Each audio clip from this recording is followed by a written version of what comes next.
Sup, freaks? It's your boy Marty here to intro this rip of RHR, Matt and I.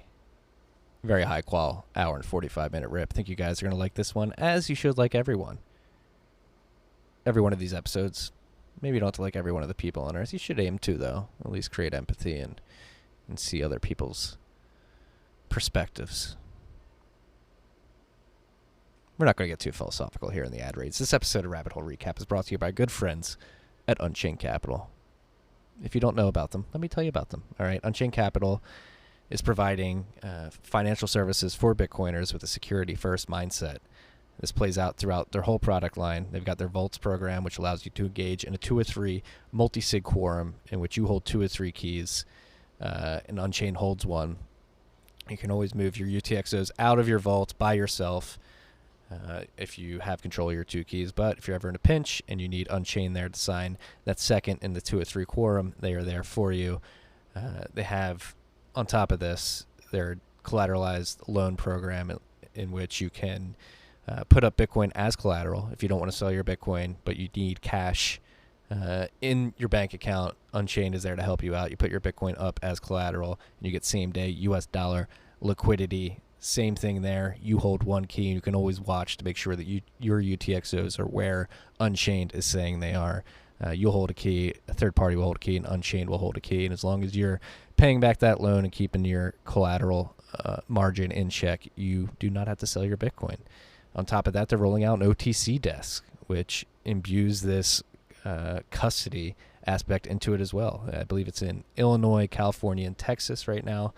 They plan on adding more states, but if you want to buy OTC, if you're a high net worth individual looking to get some size, looking to buy a good amount of Bitcoin, Unchained is there for you, and they'll also set you up so that you can self-custody your Bitcoin as you're buying it in a multi-sig account so that you have full control from the start, which is incredible. On top of that, they've got their open source initiatives, including Caravan, which is the open source version of their multi-sig quorum, so you can do that by yourself without involving Unchained at all. They've open sourced that, the hardware wallet testing kit, and it has a bunch of cool features, including being able to drop your XPub of the multi-sig wallet into Caravan so that you don't have to reuse addresses. You can have coin selection so that you're moving UTXOs that you know where they came from and where their past history. You can get very granular with it. On top of that, they've got their incredible blog series. Parker Lewis putting out Gradually and Suddenly, Drew Bunsall writing about Bitcoin in space, HODL Waves, Phil Geiger, Joe Kelly and crew, and our boy Buck putting out incredible content, and really have a white glove service for you freaks if you want to get into Bitcoin with a security-first mindset and financial services. So go to unchained-capital.com. That's www.unchained-capital.com. This rip is also brought to you by good friends at the motherfucking Cash App. All right, you freaks already know all about them. They're helping you stack sats, send sats, receive sats, and sell sats if you so please. And they've also made sats the standard. So you're not buying fractions of a Bitcoin anymore. You're buying whole sats. On top of that, they're allowing you to DCA into sats. You can set it and forget it. You can buy daily, weekly, or bi-weekly in the Cash App. If you just want to set your DCA, your dollar cost average into sats up, Cash App is allowing you to do that. And again, like I said, you can send sats and make sure if you have a considerable amount of sats on the app that you're taking the responsibility in your own hands at some point and sending them to a personal wallet. You can send sats off the app. You don't have to hold them on there. And if you do want to self-custody, make sure you're doing that. And get on that journey earlier rather than later, I would argue. I would recommend, not argue. On top of that, they have Cash App investing. Stonks hot right now. Hot. Stonks hot. We talk about it in this episode. Davey Day Trader and crew pushing stonks higher. If you guys are stacking stonks and you need a place to do it and you don't want to buy a whole stonk, it's a little too expensive right now, a little overpriced, Cash App investing is allowing you to stack slivers of stonks. You can buy as little as $1 via Cash App investing because this is all connected to your bank account. There's no 4 to 5 day waiting periods. You can start investing today. Cash App may even be your bank account. They're issuing account numbers and routing numbers so you can direct deposit your paychecks into the Cash App. becoming a new wave bank. Love to see it. As always, or I should mention, Cash App Investing is a subsidiary of Square and member SIPC. As always, when you download the app, if you haven't done so already, what are you waiting for? Go download the app, and when you do, use the code STACKINGSATS. That's STACKINGSATS, one word. You're going to get $10, and $10 is going to go to our very good friends in Chicago, Owls Lacrosse. It's Owls Lacrosse. Owls Lacrosse is a organization that stands for Outreach with Lacrosse in Schools, doing their best to help the youth in Chicago, the underserved youth, via the sport of lacrosse. I volunteered while in college. Incredible program. I know the people working there personally, and I highly recommend checking them out. And if you haven't downloaded the Cash App, easy way to support them. Use the code STACKINGSATS so they get $10. That's Owls Lacrosse.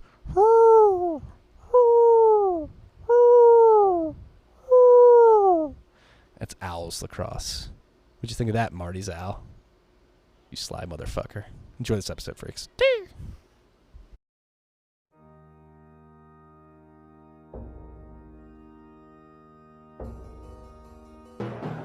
You've had a dynamic where money's become freer than free. If you talk about a Fed just gone nuts, all the central banks going nuts. So it's all acting like safe haven. I believe that in a world where central bankers are tripping over themselves to devalue their currency, Bitcoin wins. In the world of fiat currencies, Bitcoin is the victor. I mean, that's part of the bull case for Bitcoin. If you're not paying attention, you probably should be.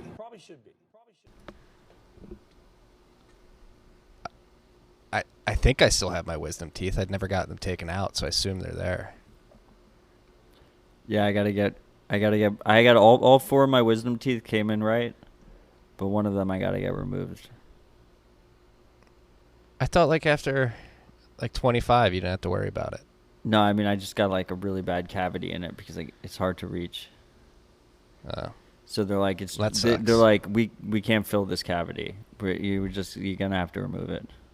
You either remove it or you just let it deteriorate to the point where then you have to remove it, and it's just worse at that point, is what I'm told. Yeah, I hear it's not a fun process. I was supposed to get it. I think I'm going to get it removed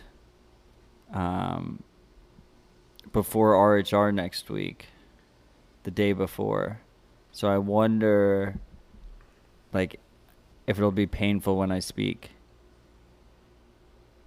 I imagine it would. Are you going to get one of those videos? Have your better half take a video of you right after you wake up with the laughing gas still?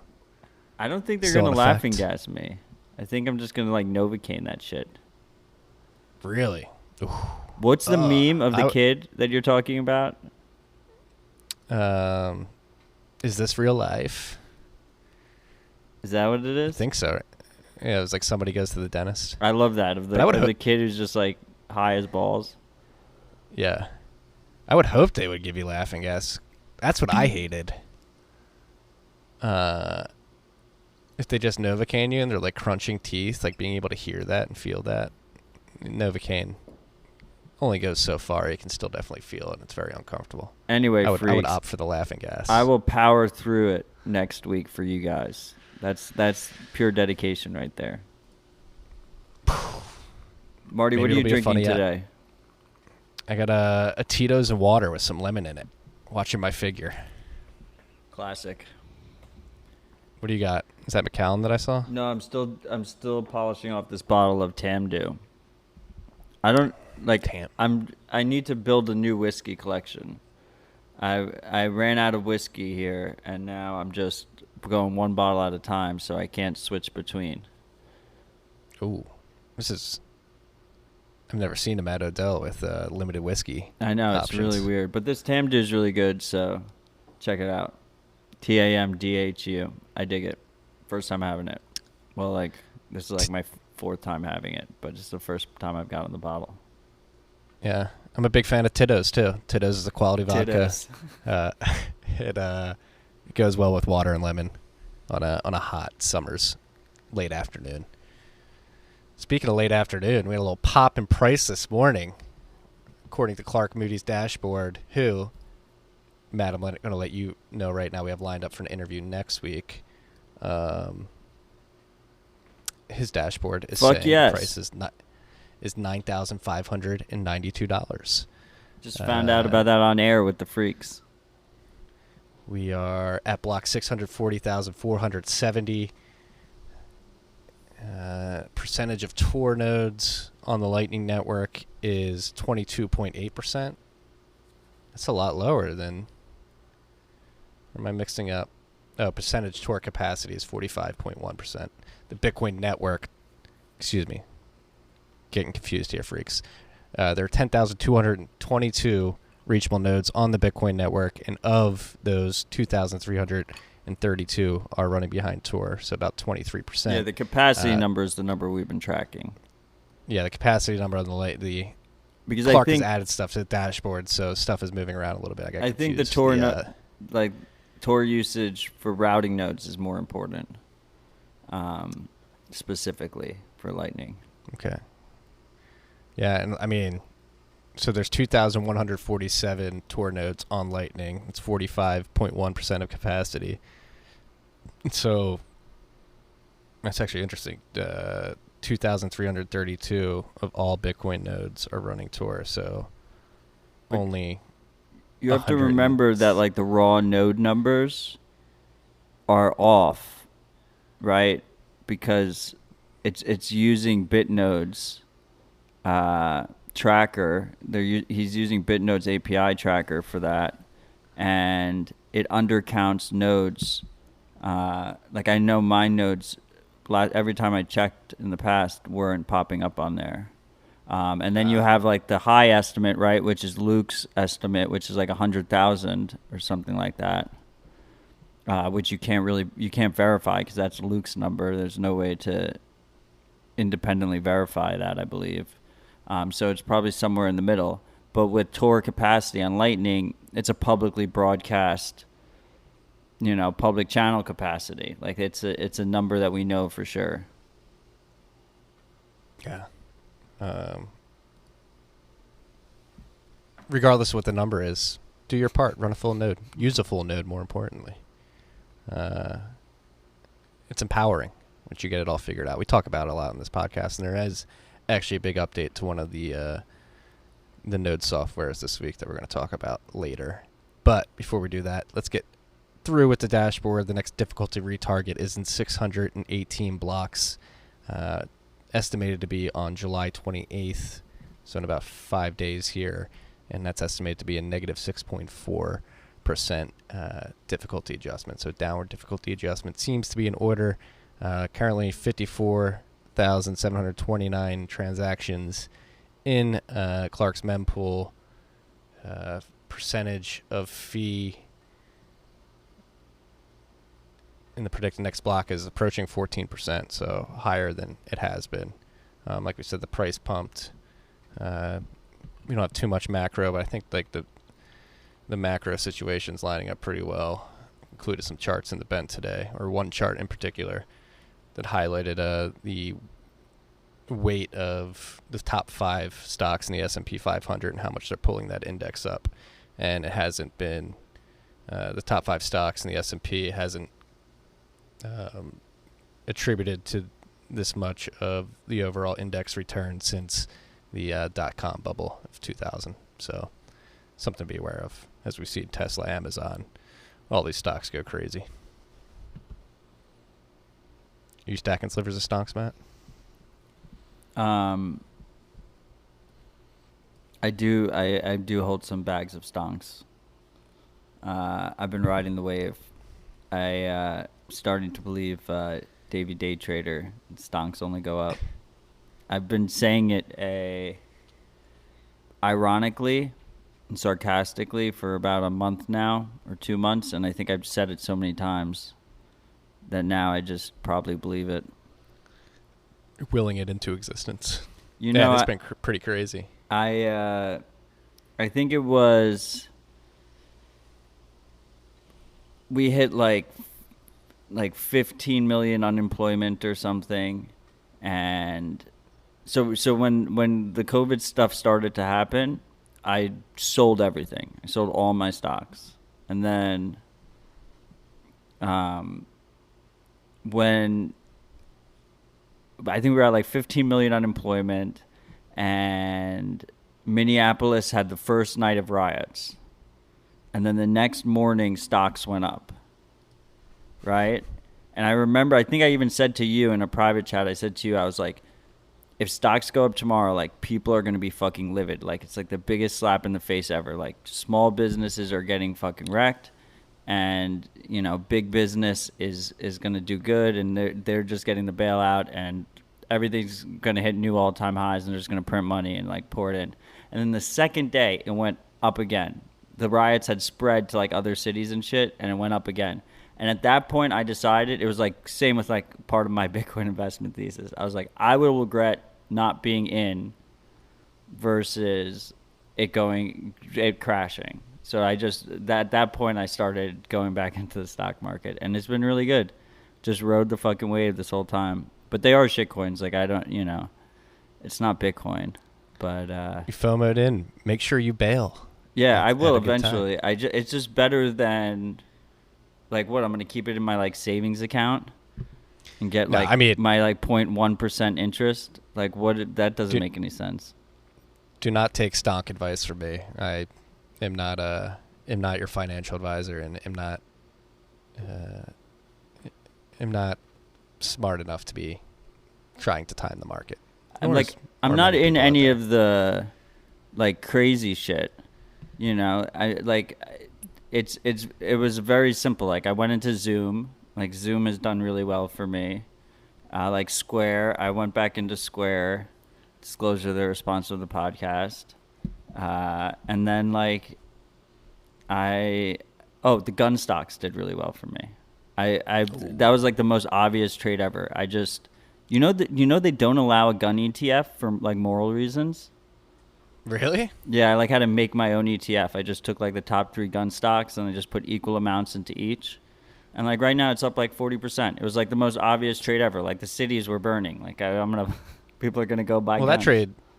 that trade makes sense to me from a fundamental perspective. Yeah, and they were all at, like, fucking huge lows because there's just been, like, years of anti-gun narrative. You know, I have a buddy who works at Morgan Stanley. They're not even allowed to trade the gun stocks in their personal portfolios. Oh, they're not? Yeah. What? Which was great. That was, like, extra for me because I was like, I'm going to front run this motherfucker. You know, he can't even buy it. That's pretty fucked. Yeah. Talk about moral reasons. Yeah, talk about, like, corporate fascism there. And not allowing your workers to allocate their capital as they see fit. Interesting, Morgan Stanley. Interesting. Fucking stonks. But yeah, none of it makes sense to me. It's just, I think it makes more sense when you look at it like the dollar is, they're, like, weakening the dollar, and you see it in the asset prices. Yeah, no, I agree. I think the chart to look at here is S&P in terms of grams of gold, and that'll actually be gold very hit interesting. All-time high for the first time in a decade. Yeah, that's gonna gold and silver, the precious metals, the dumb rocks. They're rallying this week. I guess let's just start on a macro theme and riff on it since we're sort of diving into it. That's what I wrote about yesterday too. And I think is a good idea to touch on is the idea of us actually not living in a capitalist society per se. Like, the system is not capitalist. The fact that the Fed is buying the bonds of Chevron, Johnson & Johnson, Disney, who else is on that list? Microsoft, a bunch of these mega corporations. Amazon, I think, was on the list too. And they're letting all these small businesses fail. Today, Bloomberg reported that something like half the businesses that have shut down, small businesses in California, don't plan on reopening, which is pretty devastating to but small not surprising. businesses. And no, not at all. Considering the cash flows and the balance sheets of most of these small businesses.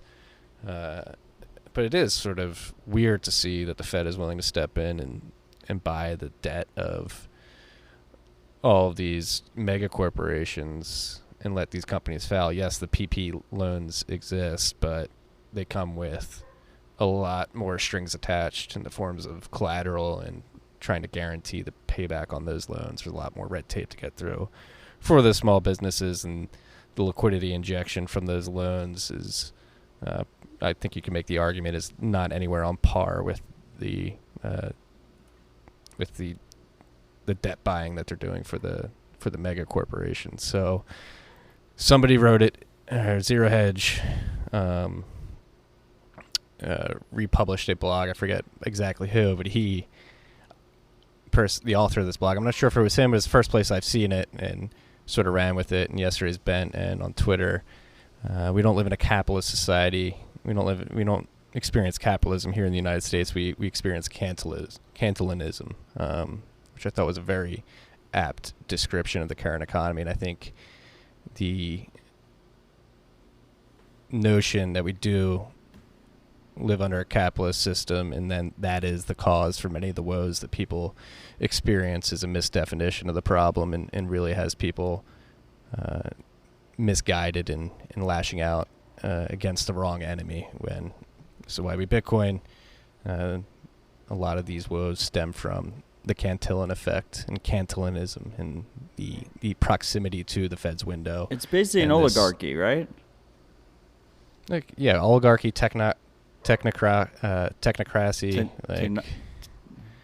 technocracy. There we go. There's many different words, but I think Cantillionism really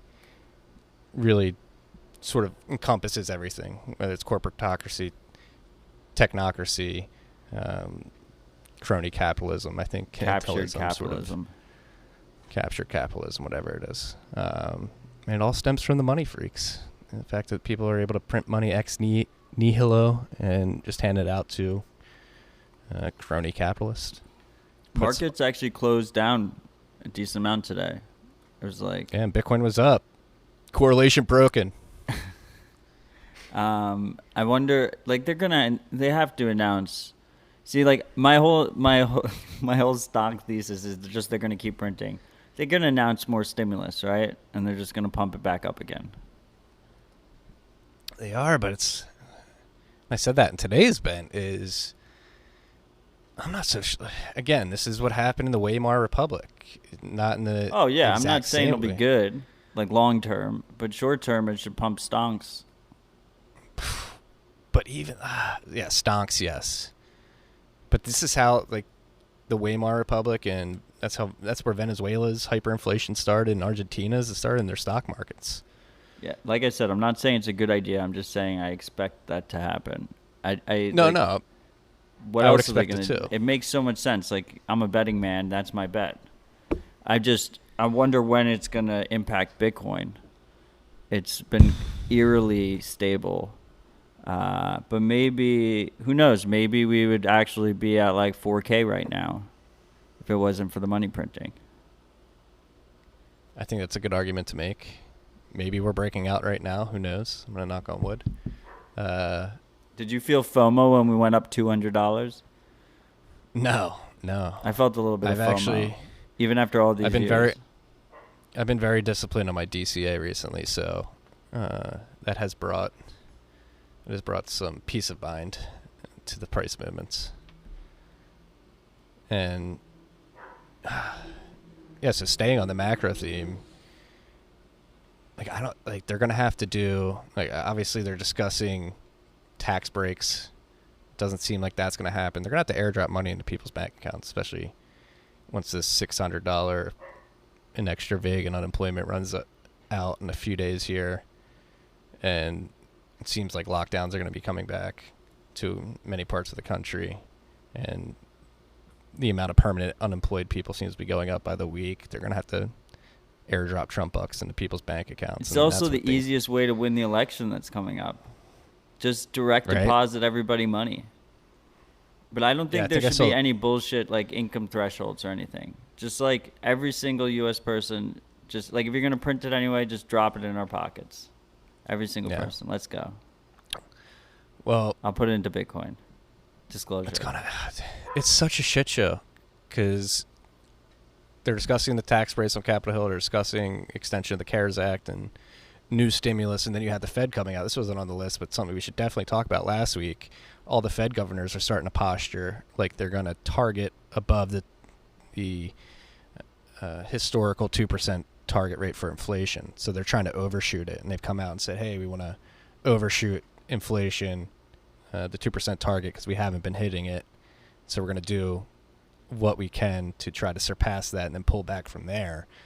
So that signals to me that they're, like, what we've seen so far this year is a drop in the bucket of what they plan on doing moving forward, which is pretty insane to think about. Yeah, it's going to get real. This is the Davey Day Trader thesis. Yeah. And then negative rates. They keep saying negative rates will never come here. Don't be surprised. Of course they're going to come here. We've been saying this on the pod since started on the pod. It's been years. It's coming. It's coming sooner than we think, or you may think. I think it's coming sooner. For some listeners, they already have it. But it's true. It's coming soon to America. Be careful out there. Should we talk about Bitcoin? What was that? We'll get to it. The long-term effects, we're just with the small businesses shutting down. It's so bad. It's so fucked. The secondary and tertiary effects, the ripple effects, the externalities that will be produced from this have not materialized, and they're going to materialize at some point, and it's not going to be pretty. I'm surprised there's not any Bezos conspiracies. Like, motherfucker's doing so well. It's like made $13 billion in one day. It's just like the best thing that could ever happen to him was Corona. And there's no conspiracies. I'm surprised 4chan hasn't picked up on that yet. Maybe QAnon has some, but they've been kicked off Twitter. We don't hear about them. Yeah, I mean, talk about somebody who's benefited all these small businesses that would have supplied individuals and smaller economies with the goods they need have been replaced by the Amazon monster that exists out there. They've been crushing it from all aspects too. Think how much server costs have probably gone up, or server usage from everybody. Yeah, everything. Remotely. Literally their whole business. It's the best thing that ever happened to them. And it hastened the death of retail. And then even if you go to retail, right?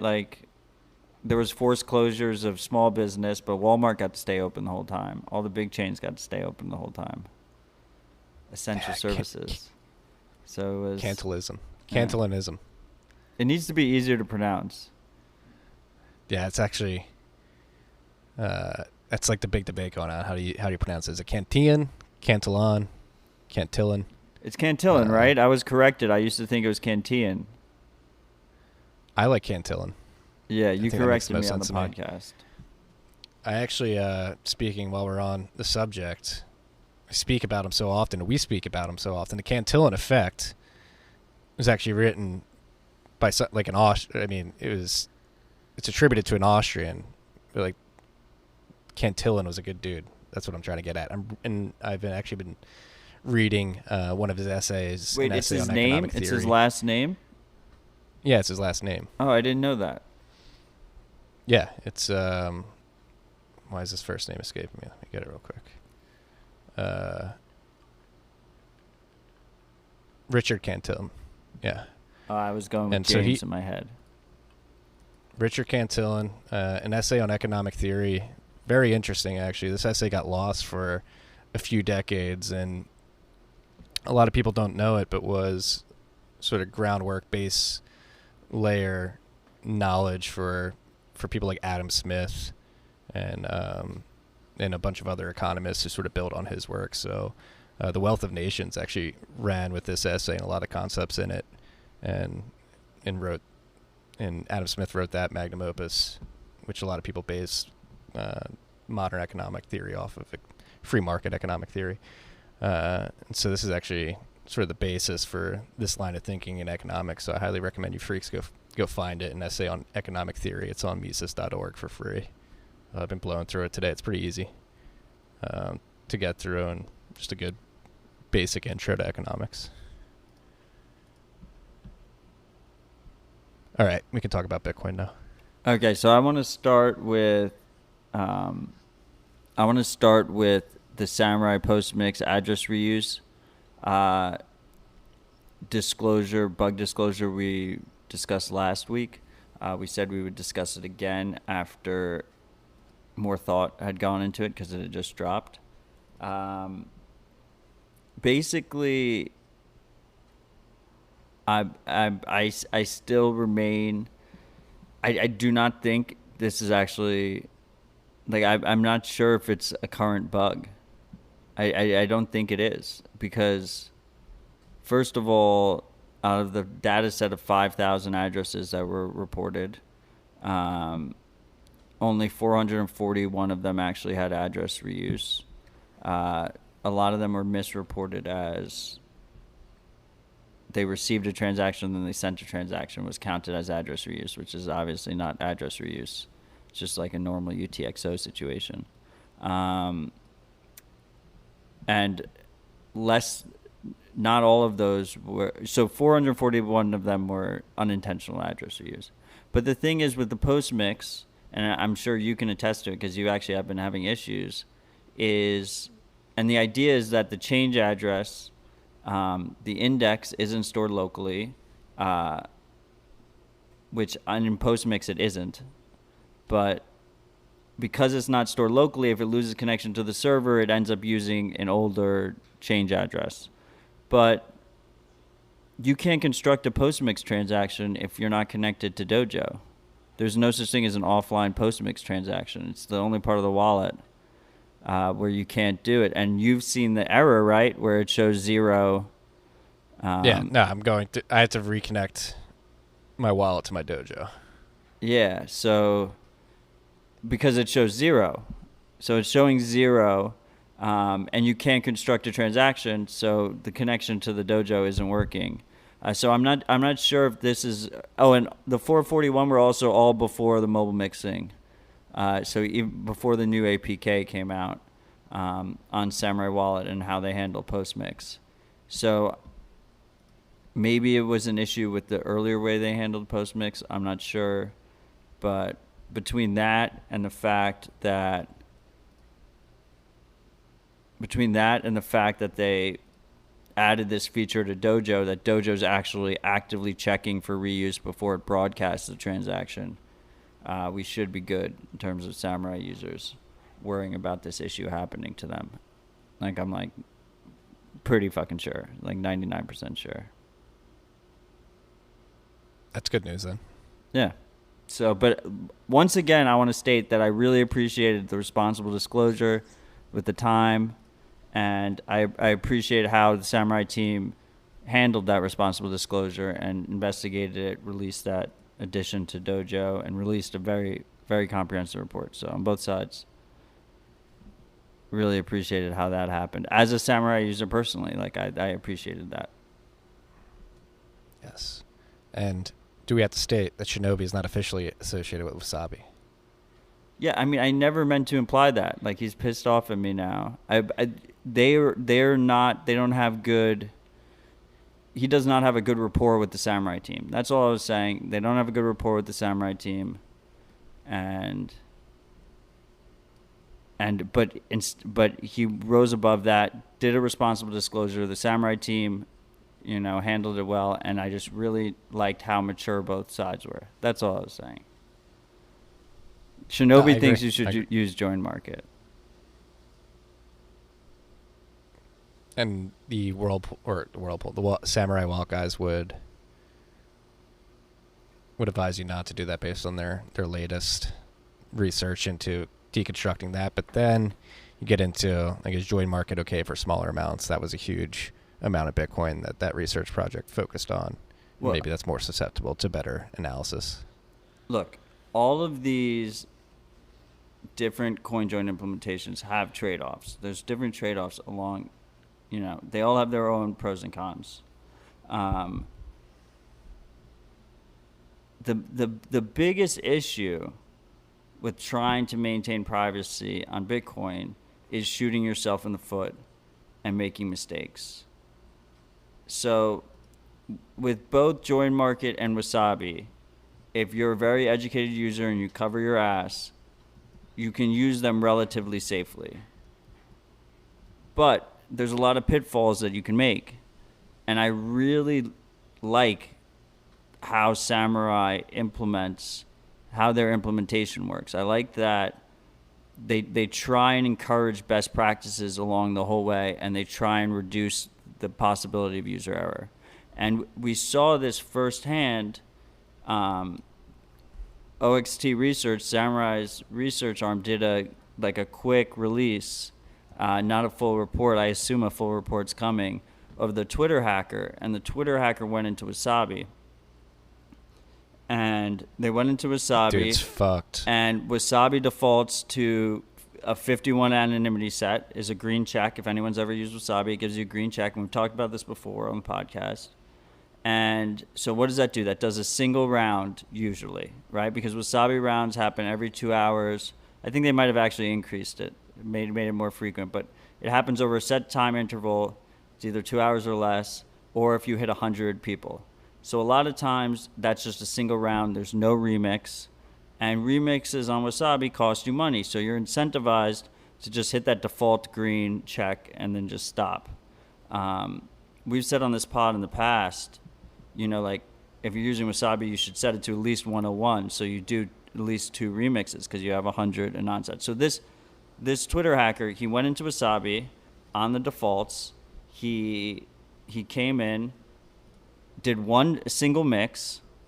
So his total came in. He went through. He got 3 green checks out of it, and then he got unmixed change. Okay, and he then combined those 3. He consolidated UTXOs. his mix outputs. Yeah, he consolidated them, but you have to remember that on Wasabi they have a select all button. Like, why is the select all button there? So, like on Samurai, like, you have to actively type in the full amount. You have to, like, go out of your way to select all, and it warns you after, if you try and do it, it warns you that they can't construct one of their mimic 2-person coin joins, right? So, like, all postmix transactions default to the 2-person coin join. And then on top of that, in the beginning, when you first come into the mix, it splits out the unmixed change from the mix, and all those outputs go into different rounds than each other randomly. Like, you don't know which round you're going into. While in this case, it was, you know, they all went into the same round. So there's things you can do in the implementation level that can, you know, that really helps users. Like, it's a major thing, because, like, that's how the user fucks up. Like, what this guy did is what a lot of people do. And the thing is people are doing that, and they're sharing your fucking rounds with you. So they're reducing everyone's anonymity set, right? If there's a bunch of users doing this at the same time, there's also, like, just, they don't enforce address reuse within the fucking rounds. So there's tons of address reuse happening in the CoinJoin rounds, which also narrows the anonymity set. And that doesn't happen on Samurai. So I really like how it's, you know, I'm not saying Samurai Whirlpool is perfect. What I'm saying is I just think it's the best balance for most users, including myself. No, I really like to reply to a freak on Twitter today who asked about the nuances of this and putting the onus on the developers of these CoinJoin implementations to make the UX such that it's harder and harder for individual users to fuck up in these ways is imperative. You have to assume that each user is Forrest Gump. Like, just assume your user's Forrest Gump is going to fuck up. And so, like, Join Market has the exact opposite philosophy. Like, I think most Join Market contributors and people who use it believe that you should have a certain threshold of understanding before you use Join Market, which is fine. You know, to each their own. It's a different demographic, but and just to not, like, I use Samurai Wallet. I love Samurai Wallet, but just to, like, not just give, like, tons and tons of praise without any cons. Like, it comes with the negative, which you're seeing right now, is that a lot of these elements aren't like the stability of the overall app and everything leaves a lot to be desired, and they're working on it. They know they haven't released a full. They still to this day consider it a beta product. Yeah, my biggest knock on Samurai is that like the app just doesn't work all the time for me. Yeah, and to be frank, the MyNote integration could use a lot of work. Like the whole Dojo package there could use a lot of work. So, like it's growing pains, and it's part of that trade-off balance. I just, I like that all those things are automated. That the best practices are they try and push you towards best practices so you don't shoot yourself in the foot. Yes. This should be the aim. Assume that your user is Forrest Gump at the end of the day. And design your app accordingly. Big week, though. Is there anything else on the Twitter hacker you want to touch on before we move on? Did you see the Wasabi blog that they deleted? Yeah, I'm looking at it on archive.com now. Yeah, no bullshit Bitcoin got the archive. I don't know why they should have never posted this, but obviously they agreed because they deleted it like an hour later. It's just a very weird post. But anyway, in general, I am concerned. Like they could, it wasn't that much money. Let's be honest, what the Twitter hacker got, but he made waves, right? Like he tweeted from Barack Obama's and Joe Biden's fucking accounts, Bill Gates, Elon Musk. He hacked the hive mind of Twitter for at least 6 hours there. Yeah, so it would behoove me to be. I'm concerned that they're going to use, the powers that be will use this as an excuse to do more crackdowns on CoinJoin usage. But maybe not, because he just fucked up the Wasabi thing. So maybe that actually, and he made other errors. He used Coinbase, or he or she, they used Coinbase, I believe. They used other KYC services potentially. So there's links there. And as we said in the beginning, I think the Bitcoin side is what's going to do them in the most in terms of exposing their personal identities. But I am a bit concerned that this could be used. We even saw, Elliptic had a blog post that was, we tracked it into Wasabi. The hacker used Wasabi. Our software can let you know as an exchange if you get a deposit from Wasabi, as if anything that comes from Wasabi would be KYC'd. Or would be could be the hacker, so you would flag it or whatever. So how do you think they're flagging it? With the fee address? Just the no, but the fee way address the rounds isn't static anymore. It's not. No. But it's still easy. It's easy to tell any of these are being used. They're equal output coin joins. You see them on chain. Yeah, what I'm trying to get at is how do they know that this particular equal output coin join is Wasabi? I think they just make a best guess. Mm-hmm. They probably over guess. Their assumption doesn't default to this is a person mimicking a 12-person coin join. They're just like, this 12-person equal output coin join is Wasabi. And then maybe they have to do a little, there's fingerprints on chain. You can see, you can tell what a samurai mix is, unless they fake it. But there's fingerprints. Yeah. You probably just end up with false positives. You just think there's more samurai mixes. That's what I'm saying. You would say, you wouldn't assume that it's a single person faking a 5-person coin join. You would just assume it was samurai. So maybe people should do that intentionally and then prove somehow that their assumptions were wrong. And that sort of throws a wrench in that heuristic. That just sounds like a really long time scale trying to fuck with the system, but if anyone wants to do that, by all means. We haven't seen any situations where samurai deposits have been flagged or withdrawal usage. So I go back to I really do think we also haven't seen any flags since Wasabi removed the fixed fee address. So I really do think like it was proximity. Like you can't, like, these exchanges have to show like these regulated services, they have to show like a best effort to police suspicious transactions. And if the transaction comes in through their fucking surveillance company provider and it says that it's like 1 block away from some scam, like 1 hop away from some scam, not 1 block, like they're gonna fucking flag it and ask you some questions, right? Like they have to. You just rubbed it in their face.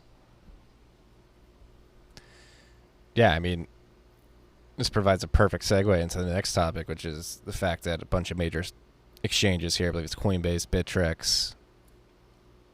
Is Kraken involved? Gemini, I know, is. I don't know if Kraken is. Are they? Kraken is involved. Check. Yeah, Kraken and a couple others. This is fucked. Creating a task force to hand over information to the Financial Action.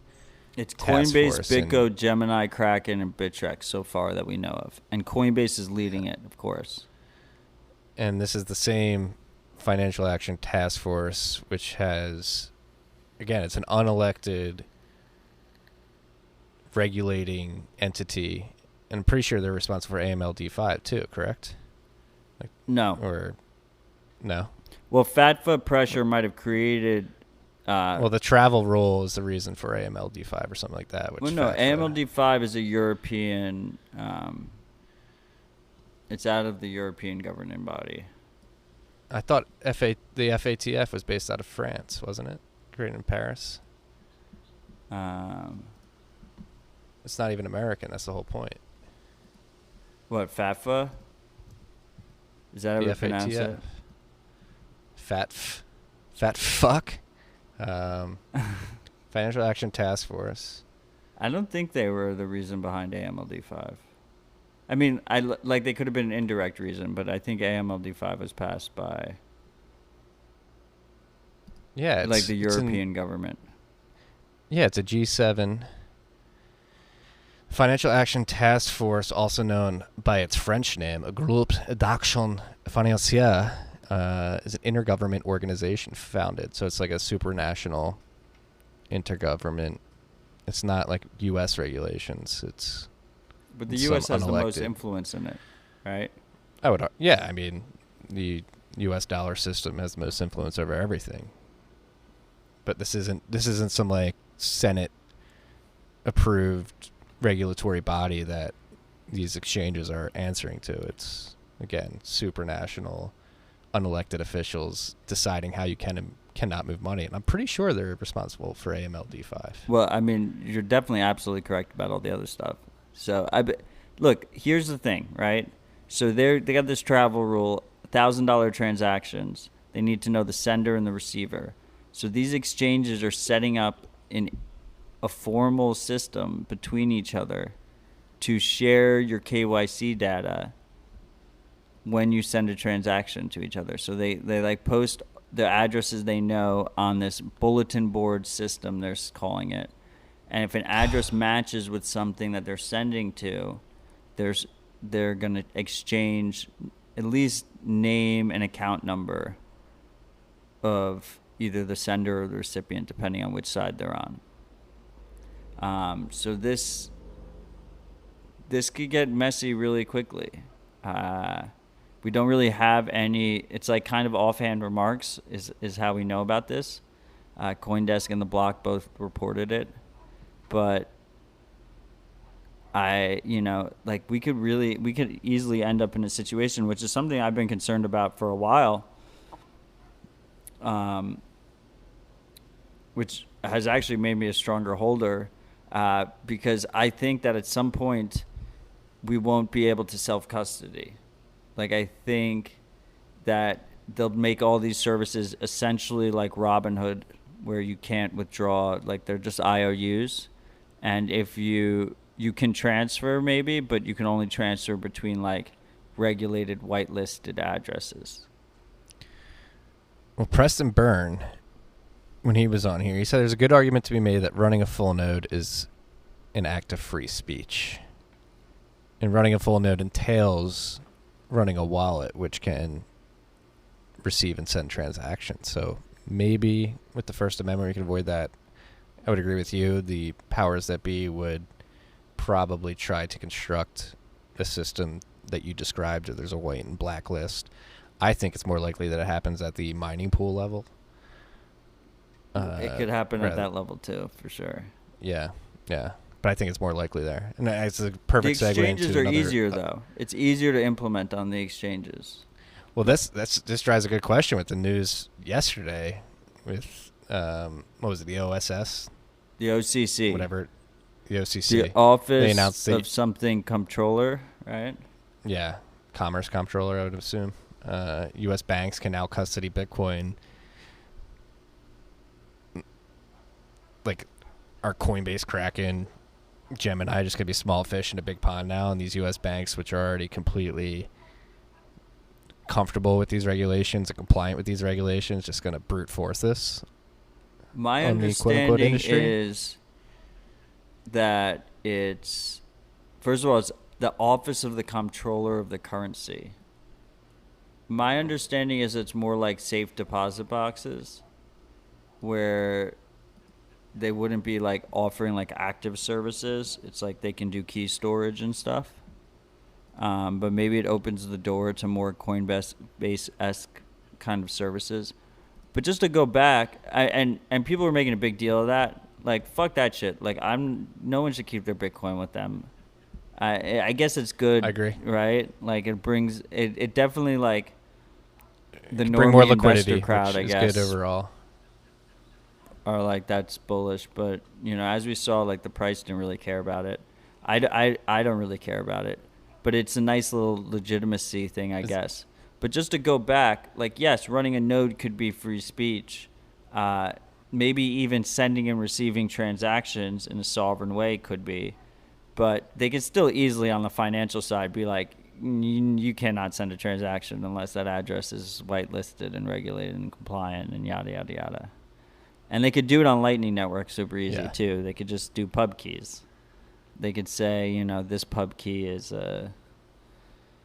that's always been the biggest threat in my mind, is just governments clamping down on the on-ramps and the off-ramps. And that's why one of my goals personally has always been to like try and accumulate as much Bitcoin as possible before that happens. Because like I could foresee like a situation where like you could completely time the market right. Like let's say we like break through all-time highs, we go on a new run, and we go to like 100K or something, and then you sell the top, you successfully sell the top, and then we go down to like 20K, and you're like, I sold the top successfully, I finally fucking did it, it's been 3 cycles, I finally sold the top, and then you can't get back in, you can't you can't get the Bitcoin again, because you have to like struggle to try and get Bitcoin through like basically gray market, black market channels, because all the regulated compliance stuff won't let you get in. And that fear has always been a bit like a driving force for me. Like it wasn't worth it. Like I run through my head, it could go to zero, Bitcoin could go to zero, or it could be as successful as I think it will be. And if I don't have Bitcoin and it's as successful as I think it's going to be, like that would just eat me up inside. Yeah, but I think the game theory plays out in the long run. In the long run. Where you have UTXOs that are whitelisted escaping those regulated entities and into the peer-to-peer network. And people shopping at merchants with BTC Pay server. And that leaks distribution into the quote-unquote blacklisted market or whatever. And I think the game theory and the incentives play out where there's just going to be too many. I mean, I take U.S. dollars out to buy weed, or I used to, pretty consistently.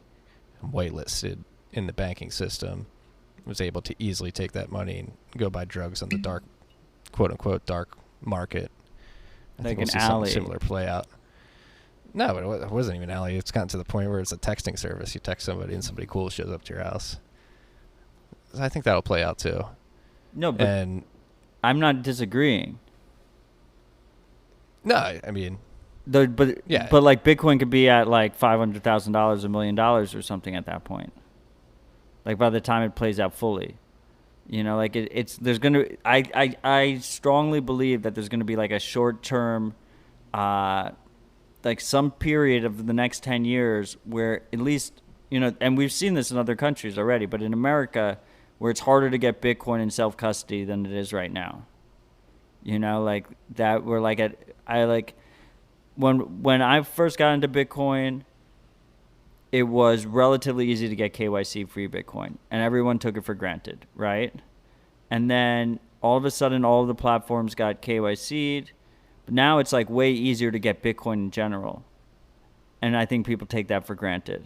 Like if you do KYC, it's really easy to get it and self custody, and then the next step will be, it's just hard to get either. And people will be like, I never saw this coming. Because I know, like, in 2013, when people were, like, using Charlie Shrem's, like, BitInstant and stuff, they thought, like, they weren't thinking, like, everything was going to be KYC'd up, except for, you know, like, peer-to-peer stuff. Like BISC and HODL HODL and just, like, street trades. Yeah. And mining, no, obviously. Mining will always be an avenue. Yeah, I think...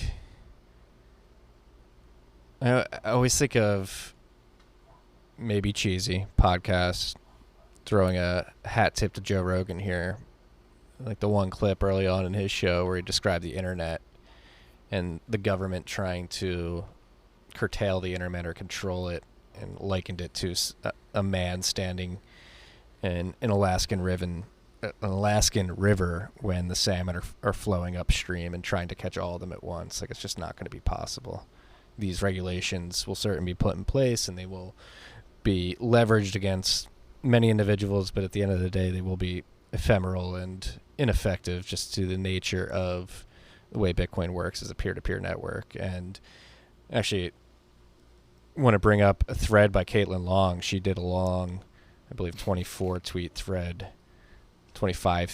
thread about this announcement from the US OCC. And it seems like it's going to take the banks some time to actually be able to custody these assets.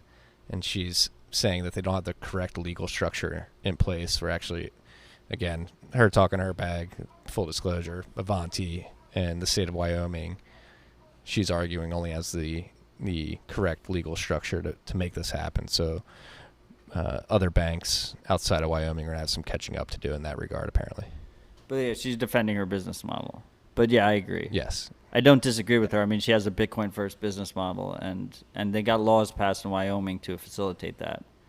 And I also don't disagree. Like I think long term, like circular economy is like really the thing that's going to solve this. Like in 2013, people were talking about getting merchants to accept Bitcoin. And they were talking about spend and replace. And you have two issues there. The merchants, first of all, were using BitPay, which is full KYC. BTC Pay hadn't existed yet. And they were auto-converting to fiat. They weren't actually, to them, they weren't accepting Bitcoin. It was like a novelty stunt, and then they were just receiving dollars in their bank account. And then the second thing is spend and replace in our current tax structure is fucking horrible for you. So I think the next era will be like spending Bitcoin at merchants that are holding Bitcoin.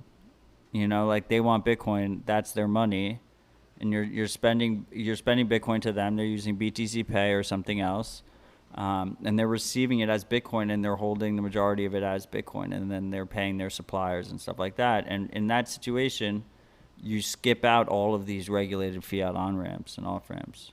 So, but I do think there's going to be a period of short-term pain there, and I thought it was going to happen already, to be quite honest.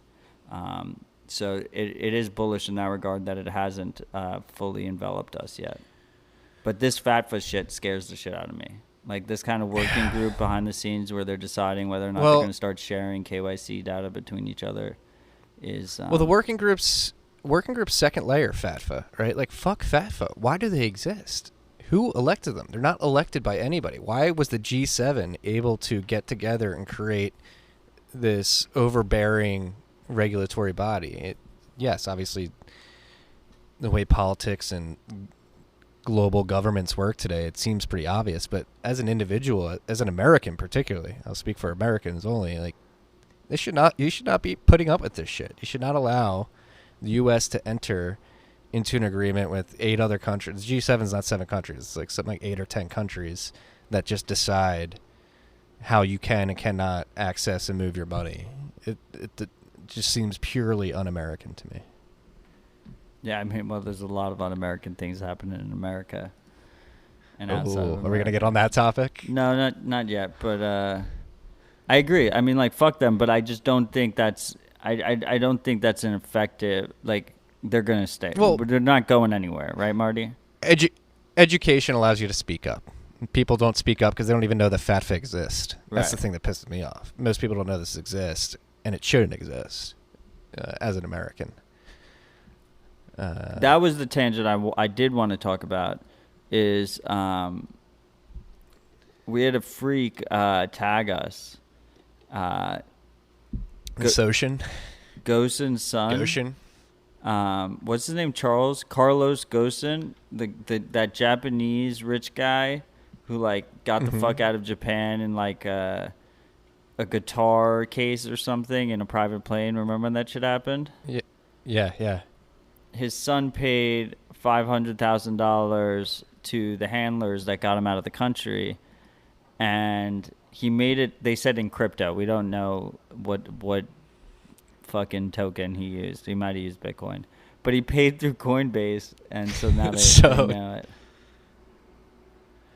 But wasn't his escape justified though? Wasn't he going to be like unlawfully locked up for life for something stupid?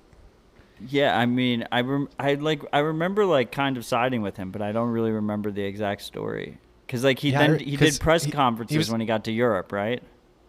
Yeah, wasn't he a Japanese man who escaped from China? No, he escaped from Japan. He was like a rich Japanese dude who escaped from Japan. He was on like he fled to Lebanon. He was on one of the car company boards, correct? I'm like, yeah, he was Nissan Motors chairman. And I guess like what was like it must have been like fraud claims or something like that, right? That's usually and then I think the way the Japanese legal system is set up, he'd go to jail for life, and it seemed unjustified. My memory's a little fuzzy on this particular story. Yeah, I think you're right. But it was from what I something remember, like that. Yeah. Where like he probably did the bad thing, but like they were just like completely fucking him over it. So I don't even think he did anything bad. I think that he just got too big for certain people's likings. I think there was something there. I don't know. I don't remember. But he paid through Coinbase. Like, why'd you pay through Coinbase, dude? Imagine sending, and that's not a low amount of money. Imagine sending a $500,000 transaction from Coinbase and thinking like, oh, this is like some nice black market money. I'm good here. No trail at all.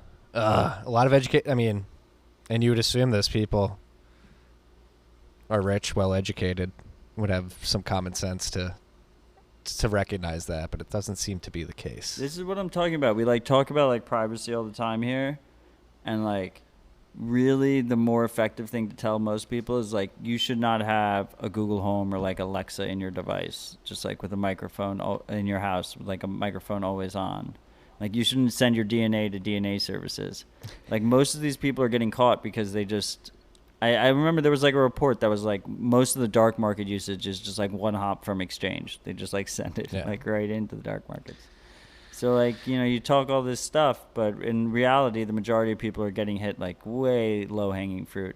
But the scary thing is that all this shit that happens on chain, it's fucking forever. Like if you're a Bitcoin bull and you think Bitcoin's going to last, like this chain is not going anywhere. It's going to be around for fucking ever, and you might not get fucked now, but you get fucked in 5 years, in 10 years, whatever. You never know when it comes back to you. Be aware, freaks. be aware. You mentioned the DNA services there. You had an update to that thread today. What was that update? I didn't get to dive into that. GED Match, which was the one who like participated with California police to get the Golden State Killer. Remember, he was like a policeman, an ex-policeman who was like also a rapist, and they like figured it out because his nephew contributed DNA to the service, and they were like, okay, it's a relative of that. Wait, is this the documentary on HBO that I'm watching right now? Maybe. Known as the East Area Rapist and the... Did they catch him with DNA on DNA test? Did I I'm not spoiler it finished. for you? Possibly. I'm not apparently, sure. It's Patton Oswalt's wife was the woman who really dove into the trial. They called That would it the Golden State Killer. And it was an ex-police officer. Okay, so I think it was this then, because he did most of his murders and rapes in the 70s and 80s, correct? Yeah, I believe so. And like he got away with it Yeah. for like 30 years or whatever, 40 years. And then Dude, the police basically put his old DNA that they had gotten, and at the time DNA wasn't a thing, right? And they had no matches in their records, but they put it through GED Match's database, and they got a match on like a close relative. And then from there they worked from there, and they got the guy, which is great. Like they got a rapist. But the problem is with these services, you're trusting a central third party, and also governments have a tendency to abuse their powers when they have it. Even if you completely trust your current government to only use it for, really fucked up crime and keep that data secret, you never know when it's going to get abused or when it's going to get neglected. And you never know how secure they're storing the fucking data. So GED Match got hacked. And, so after that, they put an opt-in. You could only opt in.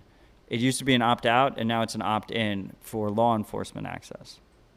So they have like 1.4 million accounts with DNA samples on GED Match. And like 200,000 are opted in for law enforcement searches.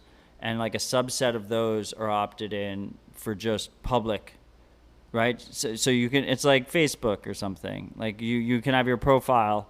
You have like 3 options of your profile, like public, which obviously the cops can search, then private, but the cops can search it and use it for their cases because you want to be a good Samaritan, and then completely private. And the overwhelming majority, like over 1 million people, choose completely private because it's their fucking DNA. A hacker went in and switched them all to public. So for 3 hours, anyone could access it, including the cops. And then because they switched it all to public, they also used the email addresses there, and they phished people on competing DNA. Like a lot of people, what they do is they, like if you use one DNA service, I guess like you're more likely to be using a second one to compare and contrast, like if it got your relatives right. So then they were phishing people with fake logins to myheritage.com, which I guess is one of the bigger ones. But it's just a perfect example. Like you put your DNA information out there, and the most fucked up thing to me is that you're doxing your future relatives. You're doxing people that aren't even born yet. You're just like putting them in a fucking database. Yeah, what is the drive to get these tests? Like, is the information you're getting back from it? I can get health information if you're worried about long-term health implications, but you should do that with your doctor and try to have a more secure test and results relationship with your doctor in order. Like, what? Are all these people really that obsessed to figuring out where they came from? Is it worth it? It's like a cool thing you can like talk about at the coffee table about like I've never heard anybody talk about their DNA test. You never heard anyone be like, oh, I'm like 42% Prussian and like 37% Viking and like 10% Mutt or whatever. You never heard that? No. I've No, heard my grandfather that was so always, many times. my grandfather was strange. always, we're Irish. We're Irish. Don't let anybody tell you anything different. I get triggered. But not even from like friends and shit? No. Not yet. I'm pretty introverted too. haven't People seen love many that shit. They friends since- send you the screenshots and they give you like all these analytics and I don't know. I think you can do it like in a more privacy focused way. It's just all of these companies' business models are the exact opposite. They're just harvesting data. That's the get the test price as low as possible and just harvest as much fucking data as possible. It's a data harvesting play. Incentives are broken. And they're not securing that data that they harvest very well at all, as evidenced by this GED hack. Be aware, freaks. Be aware. Is it worth finding out where your ancestors come from? Not so sure. We got a long list to get through. We've got drinks of quarantine in an hour, so we got to start blowing through this. Huge shout out to BitMEX. The 100X Group is a subsidiary of theirs that's handing out these grants. It's their new parent BitMEX is company. Subsidiary. It used to So be they got a parent HDR company. Group, and I think they did some. And let's be honest, BitMEX is like fighting like all the governments of the world at the same time. So they did some thing, and now they're 100X Group is the parent company. Yeah. So their new parent company gave out a $50,000 grant to a friend of the podcast, Jeremy Rubin, this week. Actually gave it to his company that he's starting that's dedicated to researching Bitcoin and Bitcoin Core, particularly Judica Inc. And this grant is to focus on research around BIP 119 or check template verify, which we've talked about on this podcast before. If you haven't heard the episode with Jeremy, definitely go check that out. And I am under the impression that BIP 119 is something that I would welcome, especially if I were running an exchange or something. Gives you much more granularity in how you can construct transactions and have flows of money distributed to people, whether it be customers, employees, or other sort of unique situations that you find yourself in when you're sending a lot of transactions or moving a lot of value to different people on the Bitcoin blockchain. So shout out to 100X Group, aka BitMEX, for this grant. Yeah, I feel like we should just say like BitMEX provided the grant, because like for all intents and purposes they did, and the 100X Group is just like their legalese. Yeah, so Jeremy joins Michael Ford, I think aka Fanquake, correct? That's his GitHub. Yes, Michael Ford. Our boy Gleb, Nalmenko, and Amiti. So we've got 3 of the 4 grant recipients from the 100X Group have been on the podcast. Michael Ford, if you're listening, I doubt you are, but if you are, the invite is open. We'd love to talk about your mechanicalized farming in Australia. That'd be fucking dope. I've heard many stories, many secondhand stories about it. It seems like a very, very cool project. But shout out to Jeremy. I know he's been attempting to get funded for check template verify research for a bit now, so pumped that BitMEX stepped up to the plate here. And they also insinuated that he's getting funding from somewhere else, which I don't think we know about yet. I just want to say, like, it is fucking beautiful to see how fucking in right now funding core development is. Or just like any kind of Bitcoin development. Like, it's fucking fantastic. Dude, but what about the dev incentives, man? They're not there. They're not there. But like, even someone who was as bullish as you about the incentives being there, it was still mostly theory. You know, we hadn't really seen it play out. This is the year we've seen it play out. Like, it's like fucking every week I feel like we're shilling someone for providing a grant, right? Yeah, at least the last 3 weeks. It's been nonstop. I fucking love it. It's fantastic. Anthony Towns got one last week. The week before that, I think we announced Amiti. Amiti got one from Zappo too. And like Square's been all over the place. They just don't release blog posts. It's like hard to keep track of without that polylunar database thing. Yeah, shout out to Polylunar. Again, go check them out if you haven't. They're keeping this data in one repository, so it's easy to keep up with who's funding Bitcoin developers. The link is in the last show notes. I don't remember what it is. And on that note, Eye of Satoshi just released their first client, which is a Square Crypto grant recipient. recipient, I believe. Yeah, Sergio, correct? Yeah, which I think it's Sergio, right? Anyway, it's a Lightning Watchtower. I think it's our first. Has L&D released a Watchtower? I believe there's been some beta watchtowers released. I'm not sure if anything as put together as the Eye of Satoshi has been released yet. So should we give the freaks like a quick synopsis of what a watchtower is? Yeah, I'll give the first shot at it to be as succinct as possible. A watchtower is something on the Lightning Network that sits between you and your channel counterpart to make sure that you don't get cheated. That's how I would describe it. That's pretty good. Yeah, so with Lightning, you have to stay online to make sure that the other party doesn't release an old channel state as a transaction settlement. And the Watchtower does that job for you if you're not online. It does the watching for you. And then the idea is that if there's just watchtowers out there, even if you're not using a watchtower, because the penalty if you broadcast an old state is that you lose all your money. So if there's a watchtower out there, the idea is that the attacker is less likely to do it because they're just like, there's probably a watchtower watching. Yeah, it adds a new assumption layer to attack vectors. Like a little game theory thing. Yeah.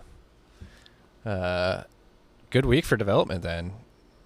Taj Drija from the MIT Media Lab Digital Currency Initiative announced that, or released a demonstration of UTXO, which we began talking about over a year ago on this podcast. So for you freaks that are rusty and don't remember exactly what UTXO is, this would be huge for scalability because it would allow, it would basically reduce the size of the chain state considerably,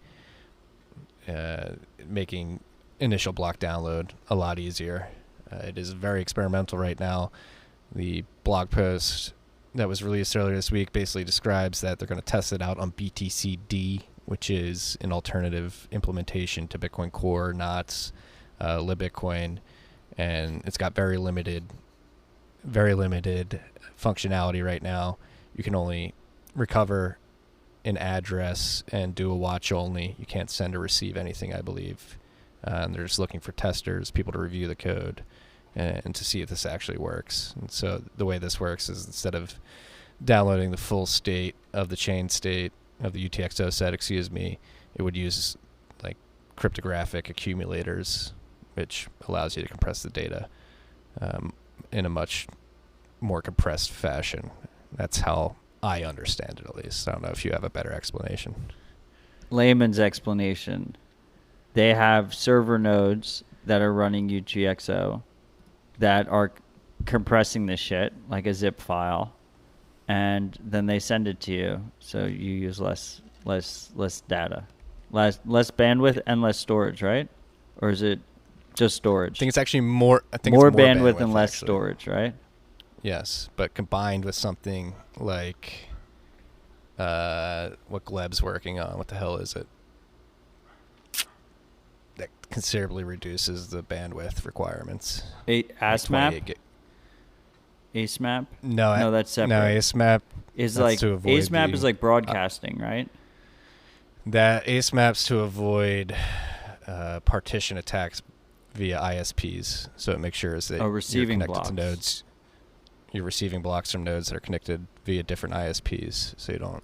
Which he released a call for action on the BitMEX blog, so we have that in the show notes as well. Check that out.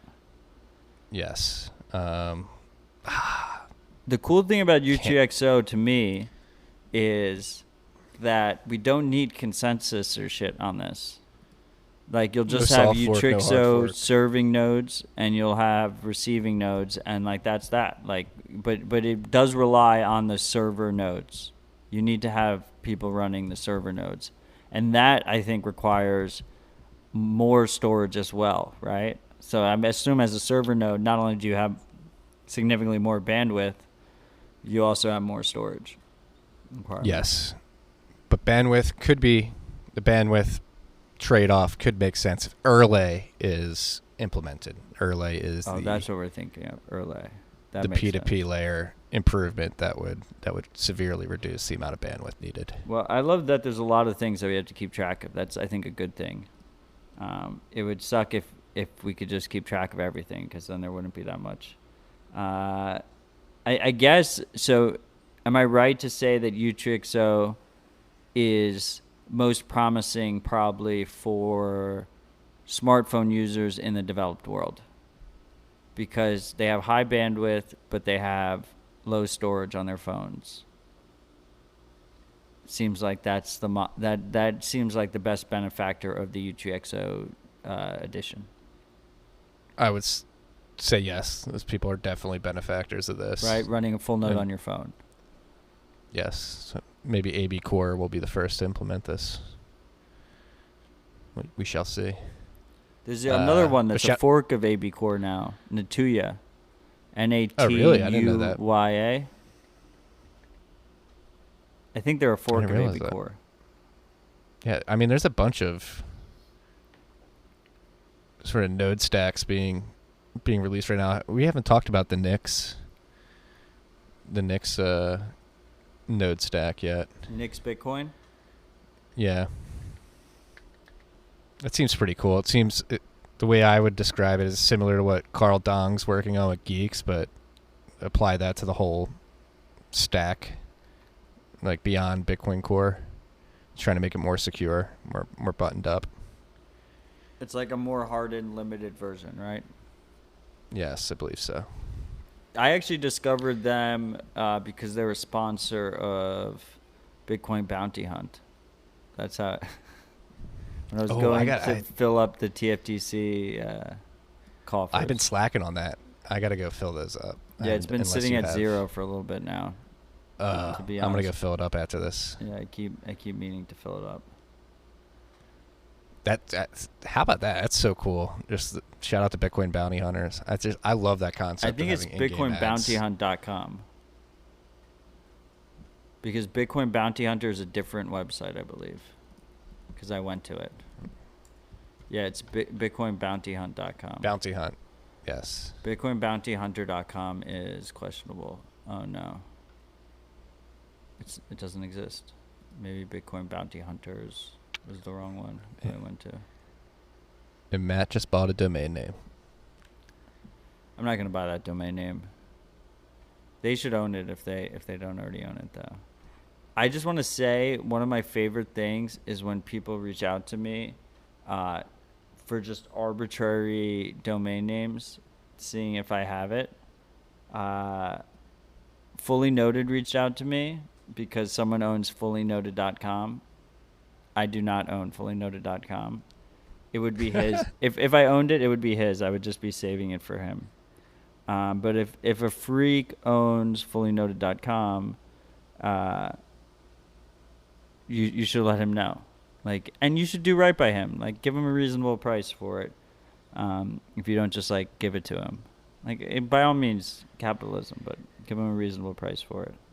And then someone else asked me for a random Bitcoin domain name if I had it, just like out of the blue, just like they have no idea. Like, guys, I don't have, my domain names suck. Like, I have a problem. I own a lot of them, yes. Like, if you want to buy cuckmentality.com for me, you can buy that. I will give, as long as you're not American HODL, like, I'll give you a very good price for it. But my domain names aren't very good. Like, most of them are just trolling Ethereum. Yeah, a bunch of POS versus POW. Yeah, I have both reversals of them and stuff like that. And yeah, I mean, I have stackingsats.com. That's a good one. That is a good one. I mean, hey, you never know. You never know when a trend will change, something will become popular. Just hodl this. Nah, they're all shitcoins. All my domains are shitcoins. I 100% admit it. I have a problem. I need to work on it. And by all means, if you guys want to ask me if I have a domain of yours, feel free to reach out because I enjoy it. It's fun. If anything, it's a good conversation starter. Yeah, exactly. It's a reason to catch up. We got to start blowing through stuff because we got to go if we want to get this posted before Drinks in Quarantine. You could always post it while you're on Drinks with Quarantine. We could do that as well. Alluded to it earlier in the episode. Raspberry Blitz version 1.6 release candidate number 3 has been released, and it added IP to Tor. So I believe this allows you like better ClearNet usage. This of is Raspberry fucking Blitz. awesome. This is massive. It's a Right. it's a big deal, Marty. It's a big deal. That's why I alluded to it. I alluded to it in the beginning of the episode. I know it's a big deal. It's true. It's true. It's like, so you know how we're using BTC Pay? If you're using BTC Pay server, the most common way to use it right now is on a virtual private server, like on Amazon Cloud or Luna Node or something like that. And why is that? The reason is because if you host it from your house or your office and you're broadcasting it to the world, like if you want ClearNet access, which let's be honest, the majority of people are going to come in through the ClearNet. They're not going to come in through Tor. You have to broadcast your IP address to them, and then they know your IP address, which is both a privacy and a security issue. So with IP to Tor, you are basically connecting to the service through Tor, and then they're giving you, it's a tunnel that gives you a tunnel of ClearNet for the BTC Pay service or any other kind of service you're trying to host on your home node without giving up your home node IP address. So it's fucking massive. Like, I mean, this whole, like, people, there's a demand to run BTC Pay server from your fucking bedroom closet. I think there is a demand there. People want to do it, but right now you really couldn't do it until you have a tunnel service like this. And I think Raspberry Blitz is the first of these packages to really push for this. It is a release candidate. It should be coming out in the new version officially once it gets like tested some more. And I know the Nodal guys are working on it. So this is a good thing. I think it's a very big deal, just from a practical standpoint. Shout out to our boy Open Arms and crew, because he was the one working on this, correct? I mean, I'll give him credit. I'm not sure. He's a fucking hustler. Yeah.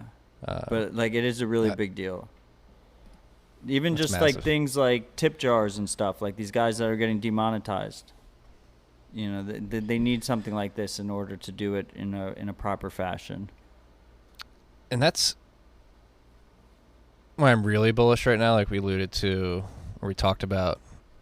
We didn't allude to it. We talked about it directly. The fact that these companies are stepping up and funding devs, really proving that thesis that, hey, if this network becomes valuable enough, the companies using it, leveraging it, will reinvest in it. And then just from a design perspective, obviously Bitcoin has not reached mass adoption yet. We hope it will in the future, but I think building products like this and building functionalities like IP2 Tor right now is important. I said that correctly. I know, but I I think it's didn't important. realize, when it's written, it's super easy to write. I didn't realize how hard it is to say. This is the first time I tried to say it, really. IP2 Tor. It just sounds weird. Yeah, but it's just a great sort of building block design perspective. So get the stuff in as early as possible, and hopefully, if it's clunky now, the UX UI will be fleshed out by the time mass adoption comes. Like, do it right from the beginning or don't do it at all. And a lot of these projects aim to do it right.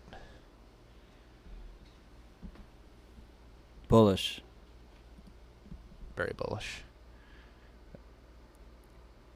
Like we mentioned, Gleb and crew, I believe Peter Willa as well worked on this, are asking for testing and proving of ASMAP, which would be the change to the P2P layer that prevents singular ISPs from surrounding and attacking your node. So if you can help out with that, check it out. We'll link to it in the show notes. Our boy Bitcoin Q&A has come out with a couple more. These are fucking awesome. Yeah, money infographics on the MyNode stack and the Samurai stack. I do remember him having to clarify a couple things in the Samurai stack, but I think It's extremely well done. Well, all it things got considered. updated. If you, like, he clarified things on his Twitter post because he posted a screenshot. But if you go to the link that we provide in the show notes, it's the updated version. First of all, he's a freak. I'm pretty sure, like, we're encouraging this dude. I fucking love the hustle. I think we're encouraging him to release more content because he's trying to get a streak on Rabbit Hole. He's trying to get mentioned as much as possible. So that's fucking awesome. I love it. The stacks I think they make it easier to understand, like, what's being offered here conceptually, because he uses like the flow charts. It's just good. I love the easy. I love this content because, and I've said it a couple times already, but I fucking love this summer, so I have been slacking. I admit I've been slacking. I just haven't been putting out the kind of tutorial content I want to put out. But when I have this kind of content, it's fantastic because I get to link to it all the time. So it makes my job easier. I think it makes, like, the Bitcoin guy in all the different circles a shit ton easier because they can just link to other good content. So I do appreciate all the people out there, like, putting out this, like, introductory guide type content because it is sorely needed and it goes outdated so quickly. So we need as many people working on it as possible. And it's pretty cypherpunk too. Cypherpunk's right code, and the code does not have to be the code that makes the software work. It could be part of the social code that helps educate people about how this stuff works. Yeah, I mean, I don't know if the original cypherpunks would agree with you, but I feel like this is what non-programmers say to themselves. But it is what it is. The reason I say that, I think I have heard a cypherpunk explain it that way. It's definitely necessary. Yes. We need it. That's why I said that. I'm not trying to say that to have anybody labeled a cypherpunk. I think I heard that somewhere from a cypherpunk that did write code and says, hey, it goes beyond the code. The code can be social as well. I mean, I definitely agree, but I'm not a cypherpunk. I highlighted this yesterday in the bet. Was it yesterday or 2 days ago? 2 days ago. It's the 23rd. Oh, this was great. That's where I got it from. Danny DeKroger. Hope I'm pronouncing your last name correct, Danny, if you're listening. From the Cash App. Wait, it's Danny Die Kroger, right? Or do you think his last name's DeKroger? D. Kroger, DeKroger. Oh. I assumed you just put Die in there because it's like a Twitter handle. Yeah, so it's at Danny Die, D-I-E, Kroger, Kroeger. We'll link to this post in the show notes. I just want to highlight he's been beasting threads on Twitter explaining sort of basics of Bitcoin, how it works, the Bitcoin addresses, hash functions, how they work within Bitcoin, the anatomy of a Bitcoin transaction fees, Bitcoin consolidation transactions, difficulty adjustment, censorship in Bitcoin, private public key pairs, and digital signatures, in a very digestible way that would leave a layman walking away with better understanding of each subject. So I just want to highlight those and shout out to Danny for putting them together. You're right. That's his last name, Die Kroger. I'm sorry for confusing you.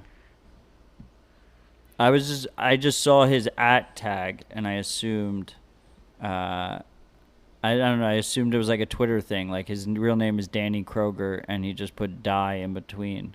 Like I don't know, it's like a Twitter handle kind of thing. But anyway, that is his last name. Full disclosure, fuck that shit. It's a good thing he works at Cash App, right? So we got someone who knows their shit at Cash App, which I think is like pretty fucking huge. Yeah. Which has been my experience. Like everyone I've talked to over there has been on point, which is impressive for such a big ass fucking company. And that's where I throw in the disclosure. They're a sponsor of the podcast. Yeah, they're a sponsor of the podcast, but oh god, it's gonna make me nostalgic. I miss BitDevs, but they're like head of engineering on the Bitcoin team was at BitDevs a couple times. I've seen him flow through there, asking really good questions and participating. I don't think I met him.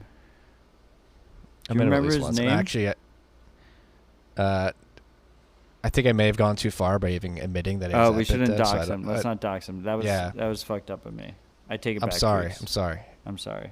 It's been a minute since I've been in the room of bit devs. I miss Jay. Forgive me. Those bit devs, man. They're fucking good. I miss those.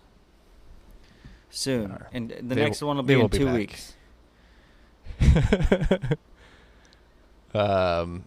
This is pretty scary. The EFF Atlas of Surveillance. Yeah, did you check it out? Yeah. It's just like, if you could just imagine the United States population map, it's just, there's more surveillance in the places that are densely populated. But everywhere. It's just like everywhere except the gaps are like where the buffalo are. Yeah. We're being watched. The all-looking eye. The eye of Sauron is looking at you. Pick your butt as you walk down the street, so just be aware. Yeah, so the Atlas of Surveillance is the EFF's new tool where you can see facial recognition and all other types of surveillance technology and where they're deployed, and they have it on like a nice interactive map. Bang, bang. Yeah, but peep it. Last but not least, certainly not least, this is actually probably the most cause of concern of a government attack on Bitcoin, at least the U.S. government attack on Bitcoin, is the fact that it came to light last weekend. Yahoo, surprisingly enough, dropped a very in-depth report that in 2018, President Trump basically signed a backdoor bill that basically gives the CIA free rein to do whatever they want in terms of attacking enemy infrastructure. They do not have to ask permission anymore. Trump signed a bill in 2018 that says, hey, if you think this is worth attacking, go ahead. You don't have to ask for permission, which is pretty scary. Yeah, I mean, I think it's pretty amazing that we haven't seen any kind of... yeah, it just came to light last weekend. Well, I think it's pretty amazing that we haven't seen any kind of major-ass cyber attacks yet, like on the nation-state level. I know our boy Nick, like immediately when the Twitter hack happened, just thought like the worst possible thing could happen. He was like, oh, we're just like thermonuclear war, all right, you know. This is a state attack. But it wasn't a state attack. It was just some stupid kid, apparently. I expect more attacks to happen, whether that's America or whether that's another country. Like we saw, I think two Chinese hackers got caught doing... they were stealing COVID research. Like I wouldn't be surprised if the Equifax hack was a state attack. We see there's a lot of state attacks going on, but I thought, for instance, like when the protests were going on in America, that one of these countries, like a China or a Russia, was gonna like hit us with some kind of, imagine like during lockdown, during riots, like the internet's cut or the electric's cut or something like that. Well, this stuff has happened in the past. In the article, they referenced the 2009 joint attack from Israel and United States intelligence community, the Stuxnet attack. Right, you remember that, Iran's right? nuclear facility. Yeah. And it went. So it's happened before. And it spread too. It was supposed to just be Iran, and it kept going. But that was a very successful attack that we did. But yeah, like so. And then the other thing here is, I agree with Marty that this is a major threat to both Bitcoin and more importantly, I mean, not more importantly, but more directly, a ton of the shit coins.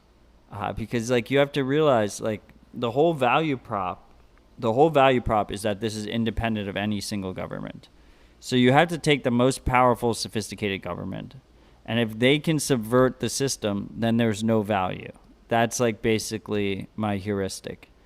And the U.S. government can subvert this shit. They could probably, if they put all their willpower and money towards destroying Bitcoin, they probably still could. I just don't think they have the willpower to do it. I'm not trying to tease them into doing it. That's not my goal here. But for example, this part of the article really caught my eye. the ability for the CIA to convert cyber operations against entities like media organizations, charities, religious institutions, or businesses believed to be working on behalf of adversaries, foreign intelligence services, which could be a very blurry line. You know, you could surmise certain things and just if there's not enough oversight, which I really does not seem like there is probably much oversight here. Use that on anyone. It was the whole, like the Stuxnet stuff. They had to climb through a bunch of red tape just to do that attack, and now they don't anymore. They could do that, just like, hey, we want to do it. We don't need to ask permission. Right, but they can like hit like a media organization or a hardware wallet company or something like that, without, you know, by just saying like they're an extension of whatever state, and they can just kind of get their way in there. Or a node package, right? Like if you're... Well, that'll be interesting to see is what they designate a foreign state. Like, is Bitcoin as a distributed peer-to-peer network a foreign state on the internet? Like, is the Bitcoin network itself a foreign entity? I don't even think it has to be. I think they could just easily tie it to like a Russia or a China, or they could tie it to a terrorist organization, right? I mean, like, the line's blurry enough. I mean, look, we saw, like, Antifa is considered a terrorist organization now. I think it should be. Okay, that's fine, right? But there was no due process in deciding that or anything. No, that's correct. Right? So in the future, you could do the same exact thing, or you could just tie it to Antifa. But if you wanted to tie it to a different organization and just be like, they're terrorists and then they're also using Bitcoin, then bang, bang, you got it. So it's a very slippery slope. And the thing is, like, if we fight these things in court, like, we're talking 5 years, 7 years, 8 years, expensive court cases. And they know that. They don't care. Like, that's a win for them. If anything... If there was any definitive evidence needed to prove that Trump has not been draining the swamp, this is it. This just gives power to the swamp, the intelligence community that is unrivaled in history. And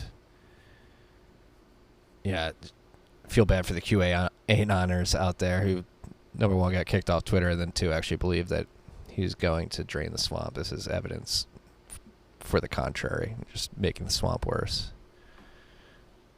More power than they've ever had. I mean, look, every executive that comes into office just increases the power. There's no rolling back. No one rolls it back. No one gets elected and is like, I want less power. Yeah. I mean, that's what the whole kerfuffle right now with the feds being set into Portland is. People are mad at Trump, some rightfully so. It's debatable, in my opinion. I wish there was more due process behind sending the feds in, or not due process, but more of a vote. But I do believe there's a good argument to be made that they should be sent in. But regardless, a lot of people are like, oh, look what Trump did. But Obama signed the executive order that made that possible. Like, this stuff's building. Meet the new boss, same as the old boss. Stop the red versus blue bullshit. They're all the same. I mean, call me crazy. I don't, I don't think that... I don't want the feds going into cities. It's one thing if it's like a very limited mandate to protect federal buildings. Very, very limited. It has to be like proximity. Well, people are leaning on the First Amendment. Like, people have the right to protest. Like, the First Amendment clearly states people have the right to peaceably protest, like, in peace, nonviolent. Like, all these, they're riots. They're not even protests at this point, especially in Portland. They're trying to burn down federal buildings. And if the local DA and mayor and police department does not want to step in and do their jobs to make sure that these quote-unquote protesters are doing so peaceably, like, I find it hard to blame the Trump administration, particularly in an election year, not to stop in and try to quell the chaos. It's not peaceful. Like you can do what you want to do peacefully. Burning down, throwing Molotov cocktails and trying to burn down federal buildings.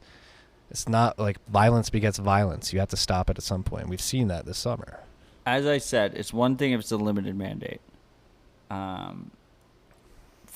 I'm pretty sure it's expanding from there. If it doesn't expand, then so be it. You send them into Chicago. Look, I think that like if these cities want to deal with it, they want to deal with it. Like the way they want to deal with it, they can deal with it. Like their stakeholders can decide. Like I think. But they're not upholding the Constitution. But localism, like Marty, Citadel theory. Like what? Like do we think the U.S. will be better balkanized, or do we think it'll be better as like one massive federal bureaucratic thing? Like that's what it comes down to. Like the feds should they have business in defending their fucking thing, their buildings, but like that's it, like as limited as possible. Yeah, but then you get into the argument of how much overt socialist and communist propaganda do you allow to happen within your borders? But my point is, if Portland wants to be communist, right, to use your language, if Portland wants to be communist, then so be it. They should secede first. Let them try it. Secede first. Secede first. You can't be communist within America. Like we'd let them secede. Well, they should at least try. Like, you can't just force communism within a... It's not... Well, that's the funny thing. It's like it's just pushing us further towards communism than we already are. Like, it's all fucked. It's all fucked. If I see feds on the streets of New York City, I'm going to be fucking livid, as I should be. I can see that. Okay? Like fuck this shit. I'm not cool with feds going into cities. You better hope de Blasio takes care of his house, then. He's not going to. He's going to fucking shit it all up. But, like, at least... Like the New York people, that they're governing themselves poorly, but it is what it is, you know. Like you gotta stay principled on this. I think this is like a big principle thing. Like are we for localism or are we for not localism? Like it's. I don't think this denigrates localism at the end of the day. Like, do you hold on to principle until you're in the gulag and they've successfully implemented communism? No, I'm not going to be in the gulag. I'm not going to let that happen. It's my independent choice. That's what they want. And they're winning some ground, at least in Portland. I don't know. We'll see, though. We have to be very careful about, allowing... It's a fucking slippery slope. People should be fucking worried. Yeah, I'm not going to make like any big hyperbole statements yet. Maybe next week. But I just, it's a fucking slippery slope. It's a really slippery slope, and people need to be careful. And as far as I'm concerned, I could give two shits what happens in Portland. Like if they want to burn down their city, they're welcome. In my mind, they can fucking burn down their city. I'm cool with that. It's a shame that people would want to do that. Why? How do these people have all this time to burn down these cities? Like, what the fuck? I had an opinion, and I cared about what's happening in New York, because I live here. I'm a stakeholder of New York. But what happens over there, they can do their thing. I do not think that we should. But again, going back to my comment of red team, blue team, meet the new boss, same as the old boss. Maybe this is. If you believe in the slow encroachment of cultural Marxism over the course of decades that many have talked about, especially in recent months, of communism making its way to U.S. very, very subvertly, maybe this is exactly what they want. It's a good argument for fascism to fight against and to rally the far left to get new policies and get their way. All I can tell you is one good thing is there's a whole 40 chess makes. There's a whole swath of people that were completely against states' rights, and they are 100% for states' rights now. And there's a whole group of people, a smaller group of people that were for states' rights before that now are cheering the feds coming in. But that's smaller than the subset that has been added that believes in states' rights and believes in localism. So I think that this whole situation is going to convert a lot of people over to like more local way of thinking. I don't think they're mutually exclusive. I think you can very much be for states' rights within a constitutional republic may get superseded by upholding the Constitution, right? They're not peacefully assembling, destroying public property. Like, at what point do you let that foment and spread? Again, violence begets violence, and if you don't do anything and embolden more people to spread that type of behavior, what are the opportunity costs? I don't know. I just know viscerally I don't like it. To the people who think it's cool with the feds going in, and like I said, like if they want to defend federal property, that's one thing. Like, absolutely, by all means, defend your federal building, protect the blocks around it. But if you're gonna drive around in like rental cars and like pick people up, like throughout the city, I would just ask you to say to yourself, if the Clintons were doing this in Dallas, would you be cool with it? Because I think the majority of people wouldn't be. And you gotta realize what the fuck is going on, because like I said, none of this shit is gonna get rolled back. So it doesn't matter if you agree with the dude who's in charge. Like, this shit can't get normalized. We can't be cool with this.